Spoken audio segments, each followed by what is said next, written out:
وہ یہ کہتا ہے کہ اگر یہ لوگ سمجھتے ہیں کہ آخرت کی زندگی کوئی زندگی ہے تو انہیں تو بےتابی کے ساتھ موت کا انتظار کرنا چاہیے، لیکن دنیا پرستی میں اتنے آگے ہوتے ہیں یہ لوگ کہ راتوں رات امیر بننے کی کوشش کرتے ہیں. ان کو کہ اگر مرنا ہے تو کہتے ہیں میں نے تو ابھی مرنا ہی نہیں ہے. تو اگر واقعی آخرت کی زندگی ایسٹ ہے تو انہیں تو مرنے کے لیے تیار ہونا چاہیے. تو یہ اعتراض اس کا بالکل صحیح ہے. قرآن پاک بھی یہی کہتا ہے کئی جگہ پہ یہودیوں کو ٹانٹ کرتے ہوئے کہ اے یہودیوں، سورہ الجمعہ میں بھی آیا کہ اگر تمہیں واقعی یہ زوم ہو گیا نا کہ تم اللہ کے محبوب بندے ہو اور اللہ کے بڑے لاڈلے ہو تو موت کی تمنا کرو. اور اللہ تعالیٰ فرماتا ہے یہ کبھی موت کی تمنا نہیں کریں گے ان اعمال کے سبب جو انہوں نے آگے بھیجے ہیں. واقعی جس کا آخرت پہ یقین ہے، آخرت کی زندگی اس کے لیے ہر وقت سامنے ہونی چاہیے. دنیا کی زندگی اس کے لیے لائبلٹی ہونی چاہیے. اصل ایسٹ تو آخرت کی زندگی ہے. اور یہی آپ دیکھ لیں صحابہ کرام علیہم رضوان کو کہ موت کا وقت آتا تھا تو خوش ہوتے تھے. کتنے واقعات موجود ہیں کہ نبی صلی اللہ علیہ وسلم سے ملاقات ہوگی. ٹھیک ہے، سیدہ فاطمہ کا تو موجود ہے، بخاری اور مسلم کی متفق علیہ حدیث ہے. کان میں ایک بات کہی تو رو پڑی اور ایک بات کہی تو ہنس پڑی. روئی تھی اس بات پہ کہ آپ صلی اللہ علیہ وسلم دنیا سے تشریف لے جا رہے ہیں، اور ہنس پڑی اس بات کے اوپر کہ آپ نے فرمایا کہ سب سے پہلے تم مجھے آ کے ملو گی. تو وہ تو مرنے سے پہلے ہی ہنس رہی تھی، موت کی تلاش میں تھی. اسی طریقے سے صحابہ کرام علیہم رضوان نے میدان جنگ میں قتال کے دوران اپنی جانیں جو اللہ کے سپرد کی. واقعی جان ہتھیلی پہ رکھ کے نکلتے تھے وہ لوگ. تو اگر واقعی آخرت کی زندگی کا کانسیپٹ ہے تو پھر آخرت کی زندگی سے پیار کا تقاضا یہ ہے کہ موت کا انسان مشتاق رہے، اور وہی مشتاق رہے گا وَلَا تَمُوتُنَّ إِلَّا وَأَنْتُمْ مُسْلِمُونَ. دیکھنا تمہیں موت نہ ہے مگر اس حال میں کہ مسلمان مرنا.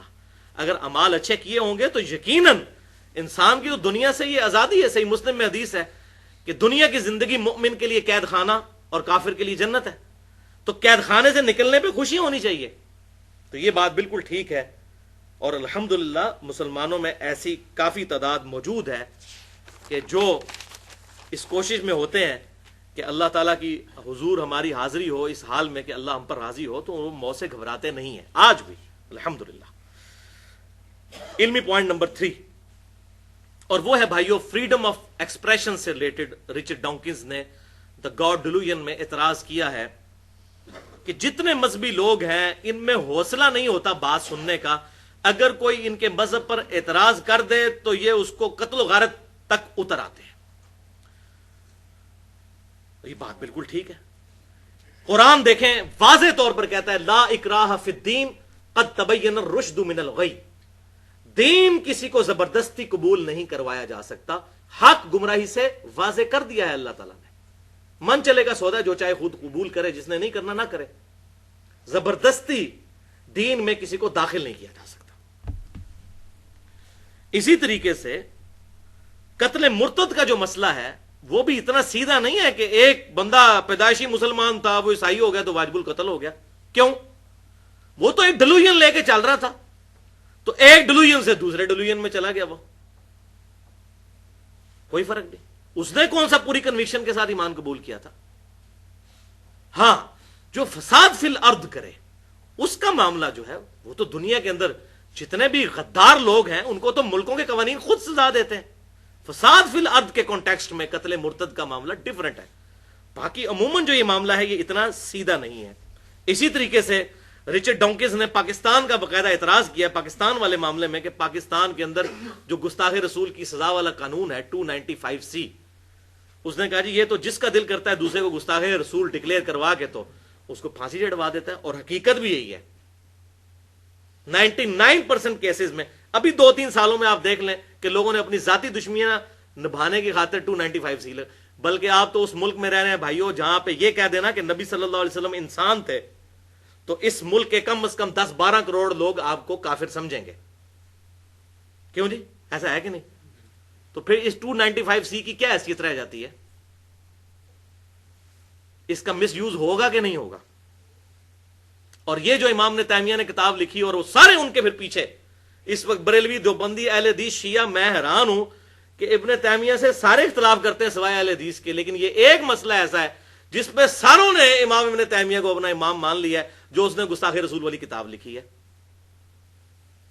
اور اس میں پتہ نہیں انہوں نے کہاں سے وہ ضعیف روایتیں اکٹھی کر کے یہاں تک امت کو عقیدہ کیا کہہ دیا کہ جی گستاخ رسول کی توبہ بھی قبول نہیں ہے. توبہ استغفار. قرآن تو کہہ رہا ہے کہ اللہ کی گستاخ کی توبہ قبول ہے, جو شرک سے توبہ کر لے. توبہ کا دروازہ تو موت کے غرغرے تک کھلا ہوا ہے. وہ کہتے ہیں نہیں, گستاخ رسول توبہ بھی کرے تب بھی اس کو قتل کرنا ہے, توبہ اس کی قبول نہیں ہے. یہ کس قرآن اور حدیث کے اندر یہ بات لکھی ہوئی ہے؟ اسی لیے میں نے, آپ کو یاد ہوگا, آج سے سال ڈیڑھ پہلے پورا لیکچر ریکارڈ کروایا تھا مسئلہ نمبر 49 کے نام سے. تقریباً 1.25 گھنٹے کی گفتگو تھی گستاخانہ فلم کارٹون سے ریلیٹڈ, اور اس وقت مسلمانوں کو کیا لائے عمل اختیار کرنا چاہیے. اس میں گستاخ رسول کی جو سزا ہے وہ کس کانٹیکسٹ میں کہاں تک درست ہے اور کہاں تک یہ جو فراڈ معاملہ بنایا ہوا ہے انہوں نے, اس میں نے کھول کے بیان کیا. اسی طریقے سے اس نے کہا کہ آپ دیکھ لیں کہ کوئی کارٹون بناتا ہے, یہ پوری دنیا کے اندر توڑ پھوڑ شروع کر دیتے ہیں. تو بالکل ہمارے سامنے ہے. پاکستان کے اندر کیا ہوا تھا, اسی پہ میں نے وہ لیکچر دیا تھا, مسئلہ 49. اپنی املاک کو نقصان پہنچایا, پرامن احتجاج نہیں رہنے دیا کسی نے, توڑ پھوڑ کی. آپ کو کہ جی یہ کافروں کی سازش ہے. کافر کیا وہ ہم ان کی شکلیں نہیں پہچانتے ہیں, کون ہے وہ؟ یا تو پھر ٹھیک ہے ہماری والی بات کریں کہ یہ منافق ہے مولوی جو یہ اس قسم کے کام کروا رہے ہیں. کس طریقے سے ملک کے اندر جو ہے املاک کو, عام لوگوں کی گاڑیاں جلا دی گئیں, بینک لوٹ لیے گئے. مجھے بتائیں دا گاڈ ڈیلوژن تو لکھے گا نا پھر رچرڈ ڈاکنز. جب اس طرح کے ہمارے کرتوت ہوں گے, اس طرح کا ہمارا کردار ہوگا, تو ہم یہ کون سا کریکٹر غیر مسلموں کو پیش کر رہے ہیں؟